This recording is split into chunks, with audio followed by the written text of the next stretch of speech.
Na to nedeljo nam bogoslužje predstavi kratek, a zelo pomemben evangeljski odlomek. S temi besedami je papež Frančišek začel opoldanski nagovor z okna apostolske palače na trgu svetega Petra na današnjo 30. nedeljo med letom ali žegnansko nedeljo. Po molitvi in blagoslovu je sveti oče spomnil na včerajšnjo beatifikacijo v Braziliji duhovnika Giovannija Schiava, italijanskega misionarja kongregacije svetega Jožefa, ki jo je ustanovil sveti Leonard Murialdo. L'Evangelista Matteo racconta che i farisei si riuniscono per mettere alla prova Gesù. Evangelist Matej pripoveduje, kako so se farizeji zbrali, da bi ga skušali. Eden izmed njih, učitelj postave, mu je postavil sledeče vprašanje. Učitelj, katera zapoved je največja v postavi? To je zahrbtno vprašanje, saj je v Mojzesovi postavi omenjenih več kot 600 predpisov. Kako razločiti med temi največjo zapoved? Toda Jezus se ne obotavlja in odgovori: ljubi Gospoda svojega Boga z vsem srcem, z vso dušo in vsem mišljenjem.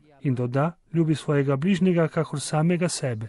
Ta Jezusov odgovor ni samo umeven, kajti med številnimi predpisi judovske postave je bilo najpomembnejših 10 zapovedi, ki jih je Bog neposredno sporočil Mojzesu kot pogoje za pogodbo zaveze z ljudstvom. Jezus pa jim hoče dati razumeti, da brez ljubezni do Boga in do bližnjega ni prave zastope do te zaveze z Gospodom.